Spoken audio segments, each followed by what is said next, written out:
So here we have a 2016 Honda HRV 1.8 liter. This is it out of the car. It had to go to the body shop to get some framework done, so I had to pull the entire transmission, suspension package, everything together. So let's start with the basics. Catalytic converter, part of the exhaust. This is a one-piece cylinder head. There is no manifold per se. The cylinder head is also the manifold, and it just bolts up right here. It's just got a few bolts under this cover, and that holds the catalytic converter and the exhaust here, so there's no manifold to get off. Here's your EGR exhaust gas recirculation stuff. That puts exhaust gases back into the intake, etc., to help cool the cylinders. Then we have upper lower radiator hose, pretty easy. We got, what is this, transmission cooler right here under these lines.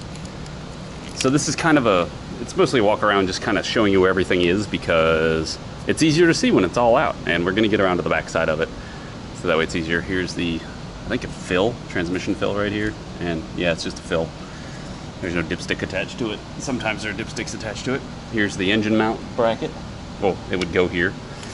Got the wiring harness, comes up here and then splits off to everything, but this connects to the ECU that's on the car, and it's pretty simple. You can get the whole motor out and transmission as long as you disconnect it from the ECU. Of course, then we got the transmission right here. The transmission and the engine join right here at this line. This is the bell housing, and this is the engine block right here. So this is an automatic. Here's the shifter. So shift it to different gears through that. There's a sensor that detects where this is positioned, so it can tell you what's where. What else? So this side we got all the belts and junk like that. My cable is a little short. There's AC compressor at the bottom here. Water pump. Tensioner slash idler. Here's the tensioner grabber, so it's probably 17. Then it's just like an idler pulley over here just to keep this taut. Seems like they didn't necessarily need that. They probably could have ran this around here and then back over this. No, I see why they did that, because they wanted to go around the crankshaft all the way. They wanted to get like 3/4 contact around here. Like, you see how much is not being touched, so like 3/4 of this is in contact with the crankshaft at all times, the pulley. This is a timing chain. There's no timing covers, or, I mean, there is a timing cover, but its chains are either here, I think they might be on the backside on this, judging from how the case looks. Maybe they're under here. Anyway, water pump, AC compressor, alternator. Alternator cable runs up here through this cover and then over to that, so you don't have to chase that under anything. They leave the exhaust pretty clear. You got the water pump going under, the water cross pipe going from the water pump over here to the thermostat. That controls that. Onwards to the backside.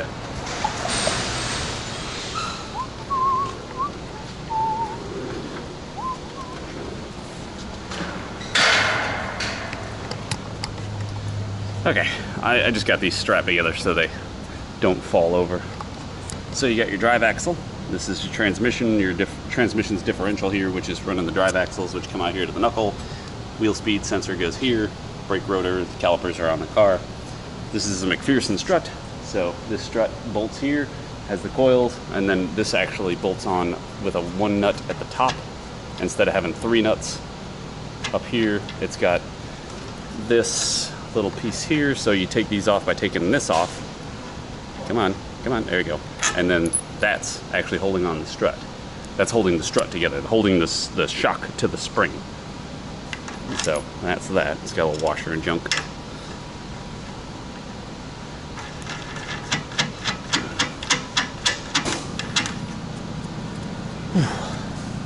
So here's your steering rack. Here's where the steering wheel connects. There's a shaft that comes off this and goes up to your steering wheel, and you grab it and steer, and it turns this, and this turns the rack. And this is electric powered. That means since there's so little on this rack, the electric assist is up in the steering shaft.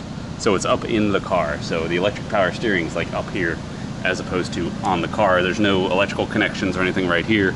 So this is just a rack. This is as basic as it gets for a steering rack.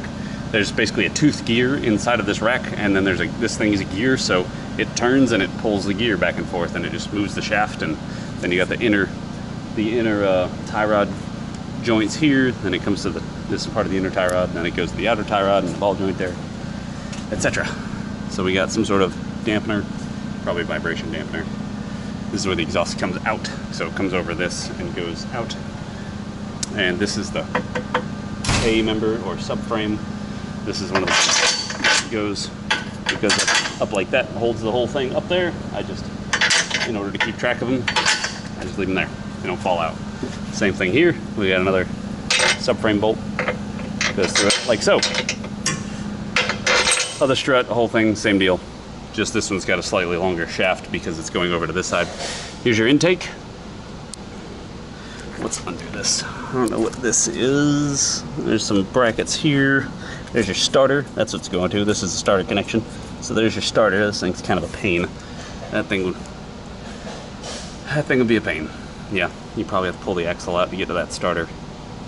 Or get it out. Maybe not. I don't see how you could really fit it out. You might have to take off this exhaust or something. That starter is going to be a pain. Just be prepared for that. Intake throttle.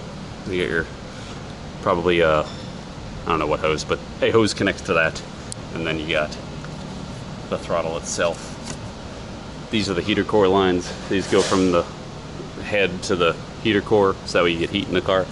But here's the throttle without anything in the way. It's 4 volts, and it's electrically driven. So you got the throttle connection goes there. Here is your injector rail. This is I don't know if this is direct inject or not. It's kind of hard to tell. I'm pretty sure it is direct inject because this looks like it's right in the cylinder head. But it might still be shooting on top of the valve. Like it could be on top of the valve. I'd have to take off the intake to make 1000% sure. Not 1000% sure on that. Either or. I don't think it's direct inject personally because I think that's a little too far this way. The cylinder valves are going to be somewhere like in this area down there. What else? What else? You got a solenoid of some sort. And yeah, that's pretty much it. You got your coil packs here for your spark plugs. Walk back around the other side. Coil packs, your spark plugs are under these. These are called coil on plugs. They just this is the whole coil, and then it puts on the plug, and it's all controlled by that little connector. So that's pretty much the walk around. I hope that's helpful if you're working on this car. Maybe it'll help give you some easier view of something. So just try to get you different angles so you can maybe pause it or something if you're looking for something specific and you can see it and be like, haha, there it is. I was looking for that. That's what that sensor is, or that's where it is. And that's how you get to that. Fuel line goes here. It comes out and around like that. Just a vacuum line, brake booster, dipstick. Okay, so that pretty much covers that. Extra appointment for the rest of the family today. Hey! Well, something snapped. Holy shit, my heart. Oh. Okay. That was the thing.